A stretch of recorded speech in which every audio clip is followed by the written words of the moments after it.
Record on ആക്കി. Okay, നമുക്ക് start ചെയ്യാം. ഇന്ന് ഞാൻ വ്യത്യസ്തമായിട്ടുള്ള ഒരു ടോപ്പിക്കാണ്. നമ്മളെല്ലാവരും രക്ഷിതാക്കളാണല്ലോ. നമ്മുടെ മക്കളായിട്ടും അല്ലെങ്കിൽ മകന്റെയോ മകളുടെയോ മക്കളൊക്കെ നമ്മുടെ ചുറ്റിലുമുണ്ട്, അല്ലെ അയൽപ്പക്കത്ത്. ഇങ്ങനെ കുട്ടികളുമായിട്ടാണ് ഇണങ്ങിക്കൊണ്ടാണല്ലോ നമ്മുടെ ജീവിതം മുന്നോട്ട് പോകുന്നത്. പക്ഷെ പണ്ട് നമ്മൾ ഒരു 50-60 വർഷം മുന്നേ ജീവിച്ച് വളർന്ന നമ്മുടെ സാഹചര്യമല്ല ഇന്നത്തെ കുട്ടികൾക്കുള്ളത് എന്നുള്ളത് എല്ലാവർക്കും അറിയാം. എങ്കിലും ഈ കുട്ടികളെ എങ്ങനെ ഹാൻഡിൽ ചെയ്യണം, ഈ കുട്ടികളോട് എങ്ങനെ പെരുമാറണം എന്നുള്ളത് അധിക രക്ഷിതാക്കൾക്കും അറിയൂല. ഇപ്പൊ ഒരു 4 ദിവസം മുന്നേ എൻ്റെ അടുത്ത് കൗൺസിലിങ്ങിന് വന്ന ഒരു കേസ്, സത്യത്തിൽ ഞാൻ ഞെട്ടിപ്പോയി സംഭവം കേട്ടപ്പോ. നമ്മള് കഷ്ടപ്പെട്ട് മക്കളെ വളർത്തി ഈ രൂപത്തിലുള്ള ഒരു തിരിച്ചടി ലഭിക്കുക എന്ന് പറയുമ്പോൾ ഒരു വല്ലാത്ത ഉൾക്കൊള്ളാൻ പറ്റാത്ത ഒരു സംഭവമായത് കൊണ്ടാണ് ഞാൻ ഇന്ന് ഈ വിഷയം എടുത്തത്. കേസ് എന്ന് പറഞ്ഞാൽ സാധാരണ എല്ലാ വീടുകളിലും അധിക ആളുകളും നേരിട്ടുകൊണ്ടിരിക്കുന്ന ഒരു പ്രശ്നം തന്നെയാണ് ഈ പ്രശ്നവും. ഏർ, ഏർ, 10ൽ പഠിക്കുമ്പോൾ ഈ കുട്ടി ഇൻസ്റ്റാഗ്രാമിലൂടെ ഒരു ചെക്കനുമായി പരിചയപ്പെട്ടു. പക്ഷെ ഇപ്പോഴത്തെ കുട്ടികള് ഒരു തമാശയിൽ പോലും ഇതൊന്നും പുറത്തേക്ക് വിടുന്നില്ല. എങ്ങനെയാണ് ഇതൊക്കെ ഇങ്ങനെ മനസ്സിൽ ഒളിപ്പിച്ച് വീട്ടുകാരെ പറ്റിച്ച് ജീവിക്കാൻ കഴിയുന്നതെന്നുള്ള ഒരു അത്ഭുതം ഫീൽ ചെയ്യുന്നുണ്ട്. ഉം. അങ്ങനെ ഒരു വിവരം, ഒരു അടയാളം പോലും കുട്ടികൾക്ക് കിട്ടുന്നില്ല. പക്ഷെ അതിൽ കുറച്ച് രക്ഷിതാക്കളുടെ അനാസ്ഥയുണ്ട് കേട്ടോ, പറഞ്ഞു മുഴുവനാകുമ്പോഴേ ഉൾക്കൊള്ളുള്ളൂ. അങ്ങനെ +1 പഠിക്കുന്ന സമയത്താണ് ഈ ചെക്കന് സ്കൂളിലേക്കാണ് വരുന്നത്. ഫസ്റ്റ് സ്കൂളിലേക്ക് വന്ന് അധ്യാപകരൊക്കെ ക്ലാസ് എടുത്തുകൊണ്ടിരിക്കുമ്പോഴാണ് വന്നത്. അപ്പൊ ക്ലാസ്സിലുള്ള അധ്യാപകന് ആരാണ് നീ എന്നൊക്കെ ചോദ്യം ചെയ്യുകയും ഇത് കണ്ട് മറ്റു അധ്യാപകരൊക്കെ ഇവനെ ചോദ്യം ചെയ്തു. ആ സമയത്ത് ഈ പെൺകുട്ടി ബോധം കെട്ടിട്ട് വീണ് പേടിച്ചിട്ട്. ഏഹ് അങ്ങനെ ബോധം കെട്ട് വീണ് ഹോസ്പിറ്റലിൽ കൊണ്ടുപോയി. ഹോസ്പിറ്റലിലായ സമയത്തൊന്നും അധ്യാപകര് രക്ഷിതാക്കളോടൊന്നും പറഞ്ഞില്ല. പിന്നെ ഡിസ്ചാർജ് ചെയ്ത് വീട്ടിലെത്തിയതിനു ശേഷം പിറ്റേന്ന് സ്കൂളിലേക്ക് വരാൻ പറയുകയും അപ്പോഴാണ് അധ്യാപകര് ഈ വിവരം രക്ഷിതാക്കളെ അറിയിക്കുന്നത്. അങ്ങനെ നമ്മൾ നമ്മുടെ മക്കൾക്ക് ഒരു തെറ്റ് പറ്റുമ്പോ നമുക്കൊരു സ്വഭാവമുണ്ട്, നമ്മളെല്ലാം തേഞ്ഞവരാണ്. ആ കുട്ടീനെ ശരിയാക്കലാണ് നമ്മളെ കടമ എന്നുള്ള നിലയ്ക്ക് നമ്മൾ നന്നായി നമ്മള് പഠിച്ചു വന്ന ഒരു ശൈലി എന്താണോ അതിനനുസരിച്ചാണ് ഈ മക്കളെ പെരുമാറല്. അപ്പൊ ഈ രക്ഷിതാവ് നന്നായി ഈ കുട്ടീനെ വേദനയാക്കി അടിക്കുകയും പിന്നെ ഫോണ് കൊടുക്കാതായി ഈ രൂപത്തില് കാര്യങ്ങൾ നീക്കി മുഖത്തൊക്കെ അടിച്ച് ഭയങ്കരമായിട്ട് പെരുമാറി. പക്ഷെ സംഭവിച്ചത് എന്താണ്? എന്തായി മോനെ സ്നേഹത്തോടെ പോയിട്ട്? കുട്ടിനെ ചേർത്ത് പിടിക്കേണ്ടതിന് അവിടെ പകരം എന്തുണ്ട്? ഈ വിവരം ക്ലാസ്സിൽ എങ്ങനെ കേട്ടപ്പോ, ഇരിക്കുന്നെ? ഒരു മിനിറ്റ് ഒന്ന് മ്യൂട്ടാക്കി, ഉം? അത് മ്യൂട്ടാക്കിയിട്ട്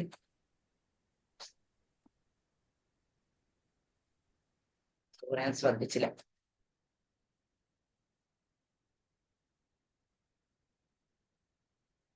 ഈ സ്നേഹത്തോടെ കുട്ടിനെ കൂടെ നിർത്തി ആ തെറ്റിനെ ഞാൻ ന്യായീകരിക്കല്ല, തെറ്റ് തന്നെയാണ്. പക്ഷെ കുട്ടീനെ സംബന്ധിച്ചിടത്തോളം 18 വയസ്സായില്ല, 15 വയസ്സായ കുട്ടിയാണ്, 15-16 അപ്പൊ ആ കുട്ടിക്ക് കിട്ടിയ സാഹചര്യങ്ങളും അറിവുകളും ചുറ്റുപാടിനും അനുസരിച്ചാണ് ഇത്തരം തെറ്റുകൾ കുട്ടികളിൽ വന്നത്. പക്ഷെ ഈ രക്ഷിതാവ് നന്നായി പെരുമാറി. കുട്ടി രക്ഷിതാക്കളെ നന്നായിട്ട് അങ്ങോട്ട് വെറുത്ത് സ്വന്തം വീട്ടിൽ താമസിക്കാതെ മറ്റു വീടുകളിൽ താമസിക്കുന്ന ഒരവസ്ഥയിലേക്ക് കുട്ടി എത്തി. എന്നിട്ടിപ്പോ എത്തിയത് എന്താണ്? ഈ ഇവർക്ക് യാതൊരു പിടുത്തത്തിലും ഈ കുട്ടീനെ കിട്ടാത്തത് കൊണ്ടാണ് ആ കുട്ടി നിൽക്കുന്ന വീട്ടിലേക്കാണ് എന്നെ പറഞ്ഞയക്കുന്നത്. പറഞ്ഞയക്കുന്നത് വെച്ചാൽ എങ്ങനെ രക്ഷപ്പെടട്ടെ, കുട്ടികളല്ലേ, ചെറിയ കുട്ടികളല്ലേ എന്നുള്ള നിലക്കാണ് ഞാൻ പോകുന്നത്. പക്ഷെ ആ കുട്ടിയുടെ ആ ഒരു വിൽ പവറും ഇതൊക്കെ കൂടി കണ്ട് നമ്മൾ തന്നെ അത്ഭുതപ്പെട്ടു. അത്രയും സ്റ്റേൺ ആയിട്ടാണ് ഈ കുട്ടി പെരുമാറുന്നത്. ഇപ്പോഴത്തെ കുട്ടികൾ അവരുടെ കാര്യത്തിന് മതിയായ ഒരു അവസ്ഥയാണ് നമുക്ക് കാണാൻ സാധിക്കുന്നത്.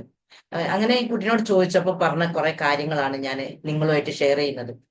ഈ കുട്ടി പറഞ്ഞത്, എന്നെ ചെറുപ്പത്തിലെ അവഗണനയോടെയാണ് എൻ്റെ പേരൻസ് കൈകാര്യം ചെയ്യുന്നത്.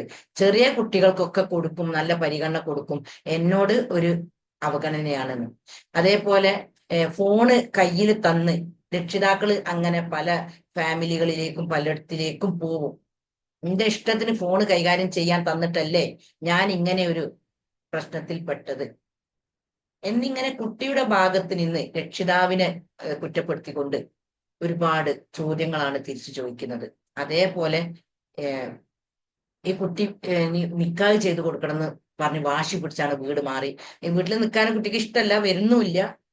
ഈ പെട്ടെന്ന് നിക്കാഹ് ചെയ്ത് കൊടുക്കണം എന്നുള്ള ഒരു വല്ലാത്ത നിർബന്ധത്തിലാണ് കുട്ടിയുള്ളത്. അത് നിർബന്ധിക്കാൻ ഒരു കാരണമുണ്ട്. ഈ ചെക്കന്റെ കേസ് ഇവർ അന്വേഷിച്ചപ്പോ ചെന്ന് അന്വേഷിച്ച സമയത്ത് ഇവർക്ക് ഒരിക്കലും കെട്ടിക്കാൻ പറ്റാത്ത ഒരു ചുറ്റുപാടാണുള്ളത്. ഒരു നിലക്കും ഈ എന്താ ഇപ്പോ ഇവിടുന്ന് ഡി അഡിക്ഷൻ സെന്ററിന്നൊക്കെ തിരിച്ചു വന്ന ഒരു കുട്ടിയാണ് ചെക്കന്. അപ്പൊ ഇങ്ങനത്തെ ചെക്കന്മാര് അവർക്ക് കല്യാണം ഒരു നിലക്കും ശരിയാവൂല എന്ന് മനസ്സിലാവുമ്പോ അവര് പ്രൊപ്പോസൽ ശരിയാക്കുന്ന ഒരു വേദിയാണ് ഇൻസ്റ്റാഗ്രാമും ഫേസ്ബുക്കും ഒക്കെ. അപ്പൊ ഇതൊക്കെ മനസ്സിലാക്കി നമ്മുടെ മക്കളെ നമ്മൾ നന്നായി ചേർത്ത് പിടിക്കുമ്പോ മക്കള് നമുക്ക് നമ്മളെ പെരുമാറ്റം മോശമാവുമ്പോ അവര് അവരുടേതായ ഒരു തീരുമാനമെടുത്ത് നമ്മുടെ ശത്രുവായിട്ട് മാറും. ആ കുട്ടി എന്നോട് പറഞ്ഞത്, ഒരു മാസത്തിനുള്ളിൽ എനിക്ക് നിക്കാഹ് ചെയ്ത് തന്നിട്ടില്ലെങ്കിൽ ഉമ്മന്റെയും ഉപ്പയുടെയും പേരിൽ എഴുത്തെഴുതി വെച്ച് ഞാൻ ആത്മഹത്യ ചെയ്യും. അവര് ജയിലിൽ പോവണം. ഭയങ്കര ദേഷ്യത്തിലാണ് ആ കുട്ടിയുടെ സംസാരം പാരൻസിനോട്. ഞാൻ പറഞ്ഞ ഈ കാര്യങ്ങളൊക്കെ മനസ്സിലാക്കിയപ്പോ കുട്ടി അതിൽ നിന്ന് പിന്മാറാൻ തയ്യാറാ. അപ്പൊ എന്നോട് ചോദിച്ചൊരു ചോദ്യമുണ്ട്, ഞാൻ എവിടേക്ക് പോകും? എന്റെ വീട് എനിക്ക് ഇഷ്ടമില്ല, എന്റെ പാരൻസിന്റെ അടുത്തേക്ക് പോവാൻ ഞാൻ ഇഷ്ടപ്പെടുന്നില്ല, അപ്പൊ ഞാൻ എന്ത് ചെയ്യും എന്നാ ചോദിക്കുന്നത്. അപ്പൊ നമ്മൾ നമ്മുടെ മക്കളോട് പെരുമാറുമ്പോ നന്നായി ഒരുപാട് കാര്യങ്ങൾ ശ്രദ്ധിക്കാണ്ട്. ഈ കുട്ടി ഈ സംസാരിച്ചതിലൂടെ പലപ്പോഴും ഞാൻ കുട്ടികളുടെ കാര്യങ്ങൾ പറയാറുണ്ട്, പല സദസ്സിൽ ഞാൻ പറയുന്നുണ്ട്. അപ്പോൾ നമുക്ക് ശരിക്ക് ഇത്തരം വിദ്യാഭ്യാസം നമുക്ക് ലഭിക്കുന്നില്ല. അപ്പൊ നമുക്ക് ഒരു കുഞ്ഞ് ഉണ്ടായിട്ടുണ്ടെങ്കിൽ ആശുപത്രിയിൽ നിന്ന് പോരുമ്പോ അവരൊന്നും പറയുന്നില്ല. കുട്ടിക്ക് ശാരീരികമായിട്ടുള്ള ഹെൽത്ത് ഉണ്ടാവാനുള്ള പോളിയോ വാക്സിനുകൾ കൃത്യസമയത്ത് കൊടുക്കണം എന്നുള്ള ഒരു അവയർനെസ് ആണ് നമുക്ക് തരല്. ഇങ്ങനെ മരുന്ന് കൊടുക്കണം, ചികിത്സിക്കണം, രോഗം ഉണ്ടെങ്കിൽ ചികിത്സിക്കണം, ആ ഒരു അറിവല്ലാതെ കാര്യമായിട്ട് കുട്ടിനെ വളർത്തുന്നതിലുള്ള ഒരു സൈക്കോളജിക്കൽ ആയിട്ടുള്ള ഒരു മനഃശാസ്ത്രപരമായിട്ടുള്ള ഒരു സമീപനം ഒരു 60% രക്ഷിതാക്കൾക്കും അറിയുന്നില്ല. അതുകൊണ്ടാണ് ഇപ്പോ ഈ +2-നും ഡിഗ്രിക്കൊക്കെ പഠിക്കുന്ന കുട്ടികൾ ഒരു പ്രക്ഷുബ്ധമായിട്ടുള്ള ഒരു അവസ്ഥയിലൂടെ ലഹരി വസ്തുക്കളൊക്കെ ഇന്നത്തെ മോർണിംഗ് മെഡിറ്റേഷൻ എഴുതി ചോദിച്ചതാണ്. ഇപ്പോഴത്തെ കുട്ടികൾ, പെൺകുട്ടികൾ വരെ ലഹരി ഉപയോഗിക്കുന്നുണ്ട്. അപ്പോ ഇങ്ങനെ ഈ രൂപത്തിൽ അടുത്ത തലമുറയൊക്കെ എന്താവും എന്നുള്ളത് നമുക്കൊക്കെ നോക്കി കാണേണ്ടി വരും. കാരണം സമാധാനം സന്തോഷം ഒക്കെ നഷ്ടപ്പെട്ടുകൊണ്ട് പോയാൽ, കാരണം ഇന്ന് അധിക കുടുംബങ്ങളിലും 3 തലമുറനെയാണ് നേരിടുന്നത്. ഇപ്പം അൽഫ സ്റ്റേജിലുള്ള 2000-ന് ശേഷമുള്ള മക്കള് ഉള്ള ഒരു വീട്ടിൽ ഈ തരം മക്കൾ ഉണ്ടാവും, 2000-ന് ശേഷമുള്ള മക്കള്. എന്നാൽ നമ്മളെപ്പോലുള്ള മിഡിൽ ഏജ് ആൾക്കാരുണ്ടാവും. എന്നാൽ 75-ഉം 80-ഉം വയസ്സായ ഒരു ഓൾഡ് ഏജ് ഉണ്ടാവും. അപ്പൊ ഇപ്പോഴത്തെ കുട്ടികളുടെ പല കളികളും ഈ ഫോണിൽ കളിക്കുന്നതും അല്ലെങ്കിൽ അവരുടെ ഈ ഫ്രണ്ട്സുകളുടെ കൂടെയൊക്കെ പുറത്തു പോകുന്നതും എപ്പോഴും ഫോണിൽ ചാറ്റ് ചെയ്തുകൊണ്ടിരിക്കുന്നതും ഇതൊന്നും ഓൾഡ് ഏജിന് ഇഷ്ടമുണ്ടാവില്ല. അപ്പൊ അവര് എല്ലാ ഓൾഡ് ഏജ് ഉള്ളവരും ഇങ്ങനെ അല്ല കേട്ടോ. ഇപ്പോഴത്തെ ഇതൊക്കെ പറഞ്ഞ് മനസ്സിലാക്കി കൊടുക്കാൻ വേണ്ടിയിട്ടാണ് ഞാൻ ഈ വിഷയം എടുക്കുന്നത്. കാരണം ആ രക്ഷിതാക്കൾക്ക് പറ്റിയതുപോലെ ഒരുപാട് കേസ് ഉണ്ട്. ഇങ്ങനെ എത്രയോ കേസ് ഉണ്ട് ഇതുപോലെ. ഇൻസ്റ്റാഗ്രാമും ഫേസ്ബുക്കിൽ നിന്നൊക്കെ സ്നേഹത്തിലായി ചെന്ന് അന്വേഷിക്കുമ്പോൾ നമുക്ക് ഒരിക്കലും കൊടുക്കാൻ പറ്റാത്തൊരവസ്ഥ. പല കേസിലും പെട്ട ആളുകളായിരിക്കും. അവർക്ക് മാന്യമായി ശരിയാവാത്തത് കൊണ്ടാണ് ചെമ്മീൻ ചോട്ടിലൂടെ അവർ ശരിയാക്കുന്നത്. അത് ഈ പെൺകുട്ടികൾക്ക് ഇത് സത്യം മനസ്സിലാവില്ലല്ലോ. പക്ഷെ ഈ കുട്ടീനോട് ഞാൻ കാര്യങ്ങളൊക്കെ പറഞ്ഞപ്പോ കുട്ടി ഉൾക്കൊണ്ട്. പക്ഷെ എന്നോട് ചോദിച്ചൊരു ചോദ്യമുണ്ട്, നിങ്ങൾ പറഞ്ഞതുപോലെ എനിക്ക് പിന്മാറുന്നതിനൊന്നും ഒരു കുഴപ്പമില്ല, പക്ഷെ എനിക്ക് പോവാ സ്ഥലമല്ല, അതുകൊണ്ട് ഞാൻ ഇവന്റെ കൂടെ തന്നെ മുന്നോട്ട് പോവലേ എനിക്ക് മാർഗമുള്ളൂ. അപ്പൊ ഈ രൂപത്തിൽ ഒരിക്കലും നമ്മുടെ മക്കളോടുള്ള പെരുമാറ്റം ആവരുത്. അവർക്ക് തെറ്റ് പറ്റുമ്പോൾ നമുക്ക് ചേർത്ത് നിർത്താനും സ്നേഹത്തോടെ തിരുത്തി കൊടുക്കാനും. നമ്മുടെ മക്കളാണ്. എനിക്ക് 50-ഉം 40-55-ഉം വയസ്സുണ്ടെങ്കിൽ അത്രയും വർഷത്തെ അനുഭവ സമ്പത്തും എക്സ്പീരിയൻസും അതുപോലെ പല സംഗതികളിലൂടെയും എൻ്റെ ലൈഫ് പോയിട്ടുണ്ടാവും. പക്ഷെ അതിന്റെ ഒരു അംശം പോലും അനുഭവിക്കാത്ത കുട്ടികളാണ് നമ്മുടെ കൂടെയുള്ളത് എന്നുള്ളത് ഉൾക്കൊള്ളാൻ നമുക്ക് കഴിയണം. അപ്പൊ മക്കളോട് പെരുമാറുമ്പോൾ നമ്മൾ ശ്രദ്ധിക്കേണ്ട ഒരുപാട് കാര്യങ്ങളുണ്ട്. ഒന്ന്, കുട്ടികൾ തമ്മിൽ വലിയ കുട്ടിനോട് ഒരു സ്നേഹം, നടുവത്തെ കുട്ടിനോട് സ്നേഹം. ഇന്നും എന്റെ വീട്ടിൽ വന്നൊരു കുട്ടി സംസാരിച്ചപ്പോ ഞാൻ ചെറിയ രൂപത്തിൽ സംസാരിച്ചപ്പോ പറയാം, എന്നെ എന്റെ വീട്ടുകാർക്കൊന്നും ഇഷ്ടമല്ല, ഒരു സിസ്റ്ററെ പേര് പറഞ്ഞിട്ട് അവളെയാണ് എല്ലാവർക്കും ഇഷ്ടം. ശരിക്ക് നമ്മൾ അങ്ങനെ ഒന്നും പെരുമാറുന്നുണ്ടാവില്ല. പക്ഷെ കുട്ടികൾക്ക് അങ്ങനെ തോന്നുകയാണ്. ആ പറഞ്ഞ കേസിൽ ശരിയാട്ടോ, അത് എനിക്ക് അറിയാം. ആ പറഞ്ഞ കേസിൽ അത് ശരിയാണ്. പക്ഷെ അധിക വീടുകളിലും ഇങ്ങനെയൊന്നും ഉണ്ടാവില്ല. പക്ഷെ കുട്ടികൾക്ക് എന്നെ ഇഷ്ടല്ല, അവനെയാണ് അല്ലെ അവളെയാണ്, ഞാൻ നിറമില്ലാത്തത് കൊണ്ട്. അപ്പൊ ഈ കുട്ടി പറഞ്ഞ വേറൊരു പോയിന്റ് വിട്ടിട്ടോ, എന്താ, എന്നെ നിറമില്ലാത്തതിന്റെ പേരിൽ എന്നെ എപ്പോഴും കളിയാക്കാറുണ്ട്, ഒറ്റപ്പെടുത്താറുണ്ട് എന്നുള്ള ആ കുട്ടീന്റെ സെൽഫ് ഇമേജ് ഡൗൺ ആവുന്ന രൂപത്തിലാണ് ആ കുട്ടീനെ വളർന്ന് ഈ അവസ്ഥയിൽ എത്തിയത്. അങ്ങനെയുള്ള കുട്ടികളാണ് പൊതുവെ ഈ രൂപത്തിലുള്ള അവസ്ഥയിലേക്ക് എത്തിപ്പെടുന്നത്. സ്വന്തത്തെ സ്നേഹിക്കാൻ കഴിയാതെ, സ്വന്തത്തോടൊരു ഇഷ്ടം തോന്നാതെ, അതിനൊരു സാഹചര്യം വീട്ടിലുണ്ടാവും. അപ്പൊ പിന്നെ ഈ കേസിൽ ഞാൻ വീണ്ടും വീട്ടുകാരോട് ചോദിച്ചപ്പോ ആരെ ഭാഗത്താണ് തെറ്റ് ശരിയെന്ന് നമുക്ക് മനസ്സിലാക്കണല്ലോ. അപ്പൊ അവര് കുറെ കുറ്റങ്ങൾ ഈ കുട്ടിനെ പറ്റിയും പറഞ്ഞു. പക്ഷെ ഇങ്ങനെ പരസ്പരം കുറ്റങ്ങൾ പറഞ്ഞ് അകലാനുള്ളതല്ല ജീവിതമെന്ന് മനസ്സിലാക്കുന്നോർത്താണ് നമ്മുടെ ലൈഫിൽ മാറ്റം ഉണ്ടാവല്. തെറ്റ് സംഭവിച്ചാലും നമുക്ക് നമ്മളെ മക്കളെ ചേർത്ത് പിടിക്കാൻ കഴിയണം. അവരുടെ പ്രായത്തിന്റെ പക്വത കൊണ്ട് സംഭവിച്ചതാണ്. അവരെ ചേർത്ത് പിടിക്കുമ്പോഴേ ക്രൂരമായും മോശപ്പെട്ട വാക്കുകൾ പ്രയോഗിച്ചും വേദനിപ്പിച്ചും അവരെ പഠിപ്പിക്കുന്നതിന് പകരം അത് നമുക്ക് ദോഷം മാത്രമേ ചെയ്യുള്ളൂ. ഒരിക്കലും നമുക്ക് കുട്ടീനെ നന്നാക്കാൻ കഴിയൂല എന്നുള്ള സത്യം നമ്മൾ തിരിച്ചറിയണം. ഇനി പേരമക്കളായാലും ഒക്കെ. അപ്പൊ ഞാൻ പറഞ്ഞു വന്നത്, ഈ 3 തലമുറനെയാണ് ഒരു വീട്ടിൽ കൈകാര്യം ചെയ്യുന്നത്.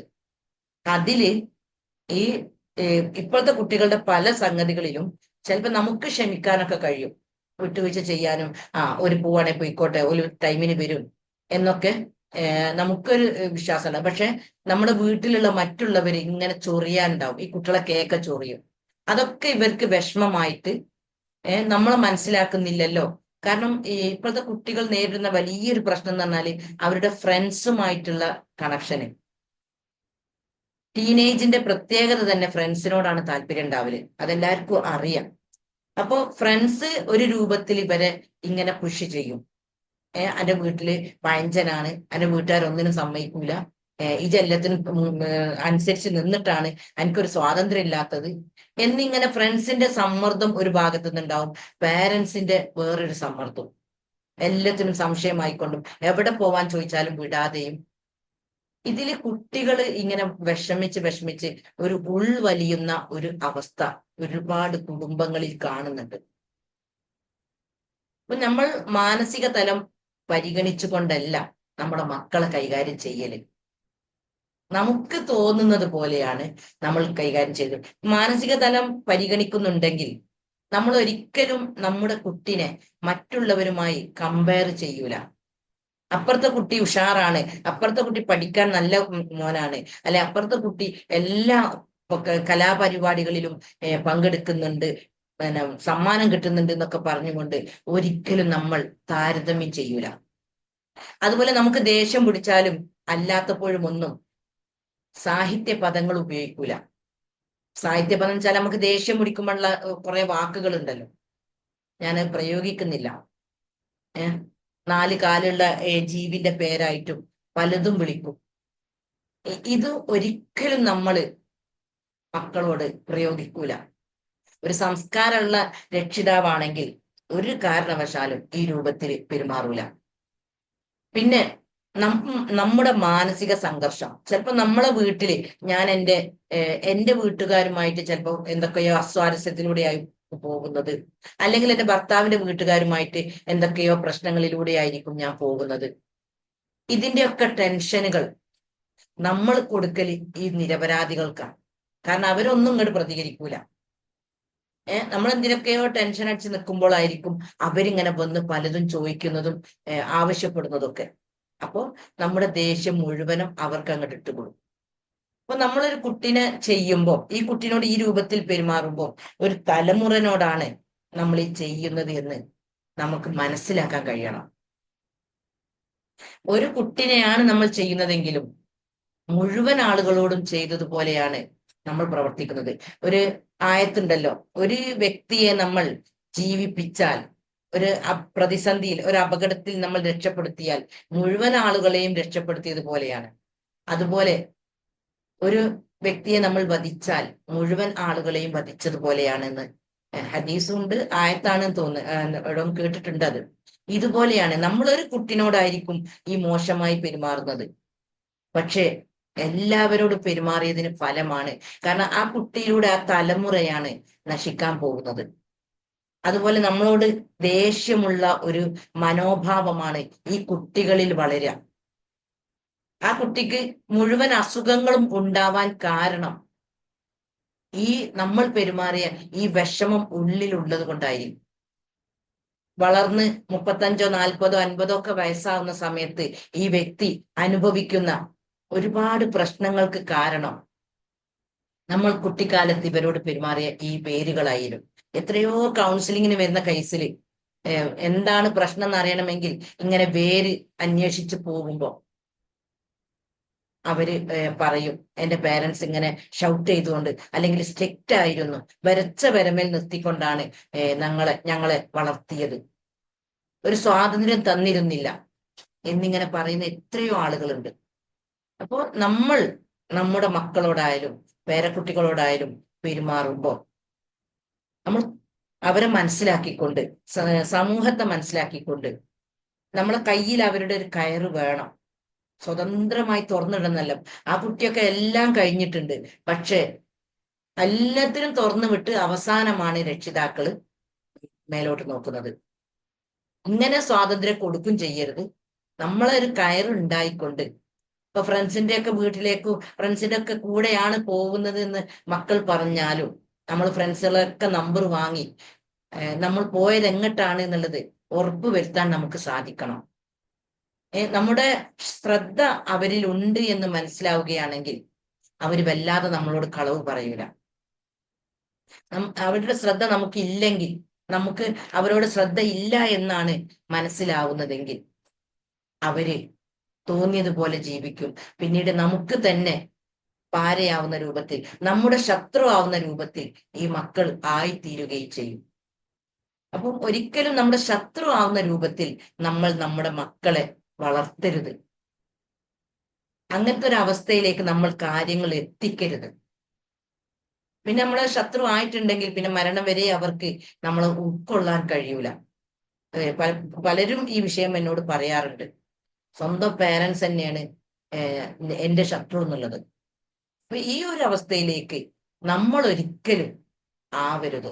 അപ്പൊ അങ്ങനെ ആവാതിരിക്കണമെങ്കിൽ നമ്മൾ ശ്രദ്ധിക്കേണ്ടത് എല്ലാ മക്കളോടും ഒരുപോലെ പെരുമാറുക. ഒരു സാധനം, നമ്മൾ എന്ത് സംഗതിയായാലും നീതി പുലർത്തുന്നുണ്ട്, എൻ്റെ ഉമ്മക്ക് എൻ്റെ ഉപ്പക്ക് എന്നോടൊരു വ്യത്യാസമില്ല, എല്ലാവരോടും ഒരുപോലെയാണ് എന്ന് തോന്നുന്ന രൂപത്തിൽ നമുക്ക് പെരുമാറാൻ കഴിയണം. ഈ ഉള്ളിൽ ഇവരുടെ സെൽഫ് ഇമേജ് ഡൗൺ ആവാനുള്ള ഒരു കാരണം എന്നെ എൻ്റെ ഉപ്പക്ക് ഇഷ്ടമല്ല, അല്ലെ എൻ്റെ ഉമ്മക്ക് ഇഷ്ടമില്ല എന്നുള്ള ഒരു തോന്നൽ ഉള്ളിൽ വരുന്നത് കൊണ്ടാണ്. അപ്പൊ അതിനുള്ള ഒരു സാഹചര്യം നമ്മൾ ഒരു കാരണവശാലും ഉണ്ടാക്കരുത്. എന്ത് സാധനം ഒരാൾക്ക് കൊടുക്കുന്നുണ്ടോ, പൈസയാവട്ടെ, ഭക്ഷണ വസ്തുക്കളാവട്ടെ, വസ്ത്രമാവട്ടെ, എന്തും തുല്യ നീതി പുലർത്താൻ കഴിയുന്നില്ലെങ്കിൽ നമ്മൾ അത് വാങ്ങാൻ പോകരുത്, അതിന് നിൽക്കരുത്. എല്ലാവർക്കും കൊടുക്കാനില്ലെങ്കിൽ ആ സാധനം പുറത്തേക്ക് കാണിക്കരുത്. ചിലപ്പോൾ നമ്മൾ നീതി പുലർത്തിക്കൊണ്ടായിരിക്കും, ഈ നമ്മൾ നന്നായി ശ്രദ്ധിച്ചുകൊണ്ട് മുന്നോട്ട് നീങ്ങുന്നുണ്ടെങ്കിൽ ഒരിക്കലും ഈ ചില വീടുകളിലൊക്കെ ഉണ്ടല്ലോ അടിപിടി കൂടുന്നത് കുട്ടികൾ, അതിന്റെ ഒരു വശം ഇതാണ്. ഇപ്പൊ എന്റെ വീട്ടില് എനിക്ക് 3 കുട്ടികളുണ്ട്. ഒരു ദിവസം പോലും ഇവര് പരസ്പരം അടിപിടി കൂടാറില്ല. അത് എന്തുകൊണ്ടാണ് ഞാനത് പഠിച്ചതിന്റെ അടിസ്ഥാനത്തിലാട്ടോ പറയുന്നത്. ഒട്ടും അടിപിടി കൂടാറില്ല. ഒരു വിഷയത്തെ തൊട്ടും ഇവർ തമ്മിൽ അടിപിടി ഉണ്ടാവാറില്ല. അതെന്തുകൊണ്ട്? ഞാൻ ആ നീതി പുലർത്തിക്കൊണ്ടാണ് ഈ മക്കളോട് ഈ പെരുമാറല്. ഒരു സംഗതിക്കും എന്ത് സാധനം ഇങ്ങനെ എണ്ണി കൊടുക്കാൻ പറ്റുന്നതാണെങ്കിൽ 3 എണ്ണി കറക്റ്റ് ഭാഗാക്കിയിട്ട്, കാരണം ഈ കുട്ടികളെ കാണാൻ ഞാൻ എണ്ണു അപ്പൊ അങ്ങനെ നമ്മൾ നീതി പുലർത്തിക്കൊണ്ട് ചെയ്യുമ്പോ നമുക്ക് തിരിച്ചടി കിട്ടൂല. നമ്മളെ മൂന്നാളും സ്നേഹിക്കും. അതുപോലെ അവരുടെ സെൽഫ് ഇമേജ് ഡൗൺ ആവില്ല. ഈ സെൽഫ് ഇമേജ് ഡൗൺ ആവാൻ നമ്മൾ ഒരിക്കലും, ഈ സെൽഫ് ഇമേജ് ഡൗൺ ആയിട്ടുണ്ടെങ്കിൽ അങ്ങനത്തെ കുട്ടികൾക്കാണ് അസുഖങ്ങൾ വരുന്നത്. എന്നെ ആർക്കും ഇഷ്ടമല്ല, ഞാൻ ശരിയില്ല എന്ന ഒരു മനോഭാവമാണ് ഇങ്ങനത്തെ ഒരു ഉൾവലിഞ്ഞുകൊണ്ടുള്ള, ആരോടും ചിരിക്കുകയും കളിക്കുകയും ഒന്നും ചെയ്യാത്ത ഒരു അവസ്ഥയാണ് ഇങ്ങനെയുള്ളവരിൽ ഉണ്ടാവില്ല. അപ്പൊ അവരുടെ ഉള്ളിൽ വിഷമങ്ങളും ഉണ്ടാവും. ആരോട് പറയാതെ കൊണ്ടു നടക്കുന്ന കുറെ വിഷമങ്ങളും ഇങ്ങനെയുള്ള കുട്ടികളിൽ ഉണ്ടാവും. നമ്മൾ നീതി പുലർത്തിക്കൊണ്ട് പലപ്പോഴും നമ്മൾ തന്നെ ശ്രദ്ധിക്കുക. ഞാൻ എല്ലാ മക്കളോടും, ഇനിയിപ്പോ എത്ര വയസ്സായ കുട്ടികളാവട്ടെ, 25, 30 വയസ്സായ മക്കളാണെങ്കിൽ, നമ്മൾ എത്രയോ കുടുംബങ്ങളിലുണ്ട് ഇങ്ങനെ നീതിപൂർവമല്ലാതെ. ഞാനൊക്കെ ഇന്ന് ഇത്രയും സങ്കടത്തിലൂടെ, ഈ അവസ്ഥയിലൂടെ ജീവിക്കേണ്ടി വന്നത് ഈ ഒരു വിഷയം ഇല്ലാത്തത് കൊണ്ടാണ്. ഇല്ലാത്തതിന്റെ ഭാഗമായിട്ടാണ് ഈ രൂപത്തിലൊക്കെ ജീവിക്കേണ്ടി വരുന്നത്. അപ്പൊ അതുകൊണ്ട് ഇത്തരം വിഷയങ്ങൾ ഇനി നമ്മൾ കാരണം നമ്മുടെ മക്കളുടെ ഭാവി ഒരിക്കലും തകരരുത്. അതിനാദ്യം നമ്മൾ ശ്രദ്ധിക്കേണ്ടത് മറ്റുള്ളവരുടെ മുന്നിൽ വെച്ച് അപമാനിക്കരുത് ഒന്നത്. നേരത്തെ 2-3 പോയിന്റ് പറഞ്ഞിരുന്നു. അതുപോലെ മറ്റുള്ളവരുമായിട്ട് താരതമ്യം ചെയ്യരുത്. ഏത് വിഷയത്തിലായാലും ഇനിയിപ്പം നമ്മളെ മക്കളെ തന്നെ നമ്മൾ പറയും, വലിയ മോനെ അല്ല മറ്റോനെ, ഓനെല്ലാം പറഞ്ഞത് ഞാൻ കേൾക്കുന്നുണ്ട്, ഓൻ നല്ല കുട്ടിയാണ് എന്നിങ്ങനെ മറ്റേ കുട്ടികളോട് നമ്മൾ പറയരുത്. ഇങ്ങനെ മടിയും കാര്യങ്ങളും ഉള്ള ആളുകളെയാണ് നമ്മൾ തലോടി സ്നേഹത്തോടെ, ഈയാണ് ഉഷാറ്, നീ നല്ല മോനാണ് അല്ലെ നല്ല മോളാണ് എന്ന് നമുക്ക് സ്നേഹത്തോടെ ചേർത്ത് നിർത്തി പറയാൻ കഴിയണം. ചില സമയത്ത് നമ്മൾ ദേഷ്യം പിടിക്കുമ്പോൾ പറഞ്ഞ പല വാക്കുകളും അവരുടെ സബ് കോൺഷ്യസ് മൈൻഡിൽ ഉള്ളത് കൊണ്ടായിരിക്കും അവര് അറിയാതെ ദുഃഖിച്ച് സെൽഫ് ഇമേജ് ഡൗൺ ആവുന്ന അവസ്ഥയിലേക്ക് എത്തുന്നത്. കാരണം നമ്മൾ ദേഷ്യം പിടിക്കുമ്പോൾ നമ്മളെ വായിൽ നിന്ന് എന്തൊക്കെയാണ് വരിക എന്നുള്ളത് നമുക്കറിയില്ല. അപ്പൊ അതുകൊണ്ട് നമ്മൾ കാരണം, നമ്മൾ നന്മ ചെയ്തിട്ടില്ലെങ്കിലും നമ്മൾ കാരണം ഒരു വ്യക്തിയുടെയും ഭാവി തകരാൻ നമ്മൾ അനുവദിക്കരുത്. നമ്മൾ മക്കളോട് നന്നായിട്ട്, ഒരിക്കലും നമ്മുടെ ശത്രു ആവുന്ന രൂപത്തിൽ നമ്മൾ നമ്മുടെ മക്കളെ വളർത്തരുത്. ഇനി അഥവാ ഇങ്ങനെയൊക്കെയുള്ള അവസ്ഥകൾ ഉണ്ടെങ്കിൽ, ആരെങ്കിലും ഈ രൂപത്തിലൂടെ മുന്നോട്ട് പോകുന്നുണ്ടെങ്കിൽ, നമ്മുടെ EFT പ്രയോഗിച്ചുകൊണ്ട്, ഇമോഷൻ ഫ്രീഡം ടെക്നിക്ക് പ്രയോഗിച്ചുകൊണ്ട് നമ്മുടെ മക്കളെ നല്ലൊരു അവസ്ഥയിലേക്ക് നമുക്ക് എത്തിക്കാൻ പറ്റും. ആദ്യം നമ്മുടെ ഇമോഷൻസിനെ മുഴുവൻ കളയാം, പിന്നെ മക്കളെ മനസ്സിൽ കണ്ടുകൊണ്ട് അവര് നമ്മളോട് നല്ലൊരു അവസ്ഥയിലേക്ക് ആവുന്നത് വരെ നമ്മൾ അതിന് അവയർനെസ് വേണം. അപ്പോഴാണ് EFT നന്നായിട്ട് വർക്ക് ചെയ്യല്. അതാണ് 12ഉം 15ഉം ദിവസത്തെ ക്ലാസ്സുകൾ കൊടുത്തുകൊണ്ട് ആദ്യം 5 ദിവസം അവയർനെസ് കൊടുത്തിട്ടാണ് ഈ ടാപ്പിംഗ് പഠിപ്പിക്കുന്നത്. അവയർനെസ് ഇല്ലാതെ നമുക്ക് നല്ലൊരു റിസൾട്ട് ഉണ്ടാക്കാൻ കഴിയൂല. അപ്പൊ അതുകൊണ്ട് നമ്മളെല്ലാവരും നമ്മുടെ മക്കളുടെ ഭാവി സുരക്ഷിതമാക്കുക. നമ്മൾ കാരണം ഒരാളുടെ ഭാവിയും നശിപ്പിക്കരുത്. കാരണം നമ്മൾ മക്കളോട് മോശമായി പെരുമാറുമ്പോൾ നമ്മൾ മലർന്നു കിടന്ന് തുപ്പിയിട്ടുണ്ടെങ്കിൽ നമ്മളെ നെഞ്ഞത്തേക്ക് വീഴും പോലെ തന്നെയാണ് നമ്മുടെ ഓൾഡ് ഏജിൽ നമ്മളെ പരിചരിക്കേണ്ട മക്കൾ തന്നെയാണ് പിന്നീട് നമുക്ക് പ്രശ്നമായിട്ട് മാറല്.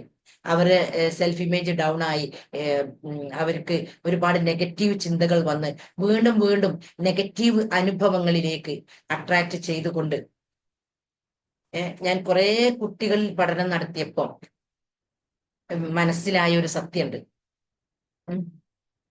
അതെന്താന്ന് വെച്ചാല് അവര് ഈ ചിലപ്പോ നമ്മൾ പ്രഗ്നന്റ് ആയ സമയത്ത് തന്നെ ടെൻഷനിലൂടെയാണ് പോയതെങ്കിൽ ഇവരുടെ എനർജി നെഗറ്റീവിലൂടെയാണ് ഭൂമിയിലേക്ക് വരുന്നത്.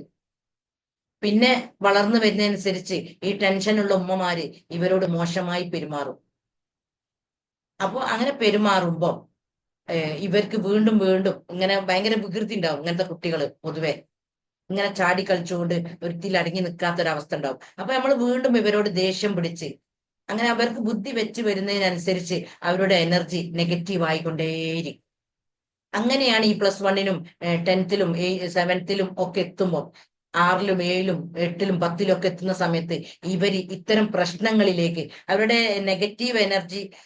എനർജി നെഗറ്റീവ് ആയതും ആത്മശക്തി നെഗറ്റീവ് ആയതും അവര് ഇത്തരം സംഗതികളിലേക്ക് അട്രാക്ട് ചെയ്ത് വീണ്ടും വീണ്ടും പ്രശ്നങ്ങളിലേക്ക് എത്താനുള്ള കാരണം ഞാൻ കുറെ വ്യക്തികളിൽ പഠനം നടത്തിയപ്പം കിട്ടിയ ഒരു റിസൾട്ടാണ് ഞാൻ നിങ്ങളോട് പറയുന്നത്.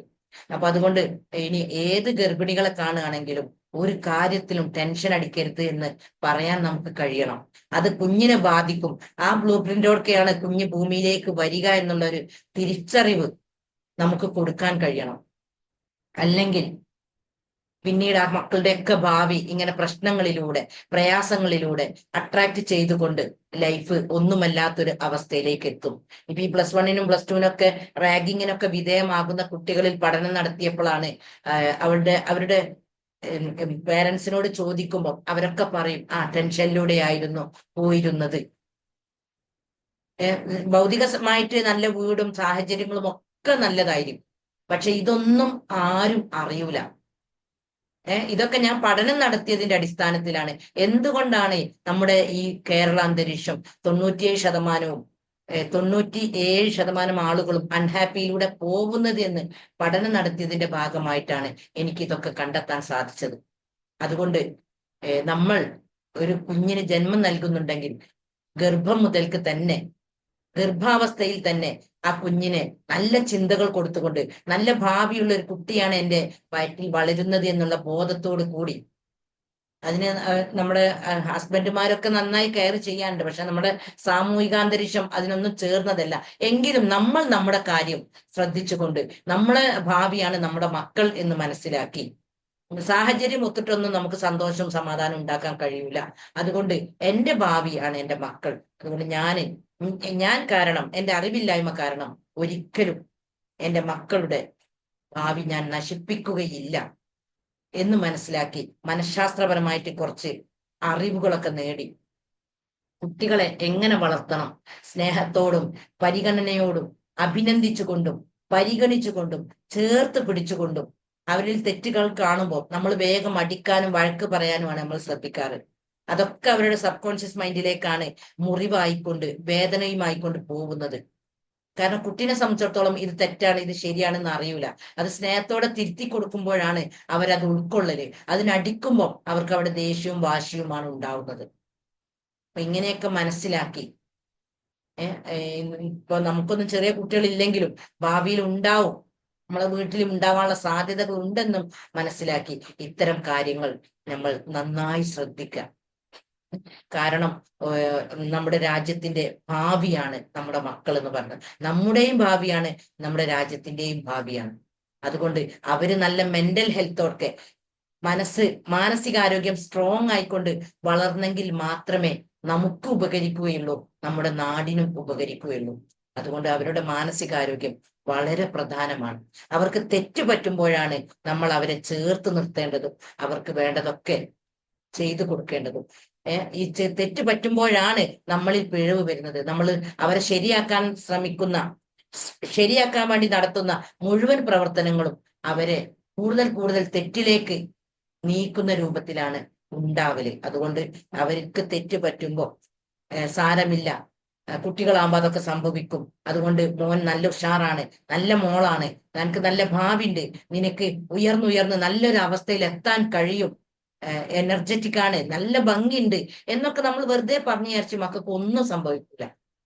അവർക്ക് ഇങ്ങനെ അവരുടെ ഉള്ളിൽ സെൽഫ് ഇമേജ് വളർന്ന് വളർന്ന് നല്ലൊരു ആത്മാഭിമാനമുള്ള അന്തസ്സുള്ള നല്ലൊരു മക്കളായിട്ട് വളരാൻ ഈ വാക്കുകൾ ഉപകരിക്കും എന്ന് പറഞ്ഞുകൊണ്ട് ഞാൻ നിർത്തുകയാണ്. ഞാൻ ആർക്കെങ്കിലും എന്തോ സംശയം ഉണ്ടെങ്കിൽ അത് ചോദിക്കാം.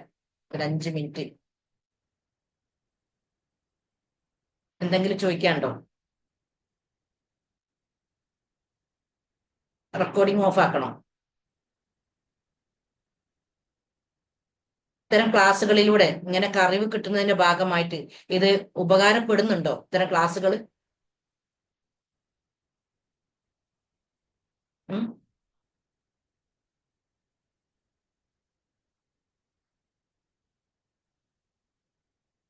പിന്നെ അടുത്ത ടോപ്പിക്ക് മാനിഫെസ്റ്റേഷന്റെ മാനിഫെസ്റ്റേഷൻ ടെക്നിക്കിന്റെ വ്യത്യസ്ത കുറച്ച് ഭാഗങ്ങളാണ് ഇനി അടുത്ത ക്ലാസ്സിൽ ഞാൻ ഉദ്ദേശിക്കുന്നത്. അല്ലെ ഹോ ഒപ്പോണോപ്പോണോ വേണോ? അത് പറയാം. അത് നല്ല ഒരു ലോ ഓഫ് അട്രാക്ഷൻ ടെക്നിക്കാണ്.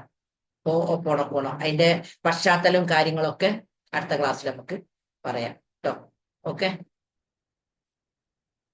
ഒന്നും സംശയമില്ലല്ലോ? സംശയമുണ്ടോ? ചാറ്റ് തോന്നുന്നുണ്ടല്ലോ.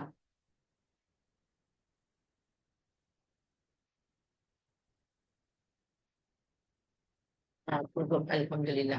ഓക്കെ ഓക്കെ, എന്തെങ്കിലും ചോദിക്കാനുണ്ടോ?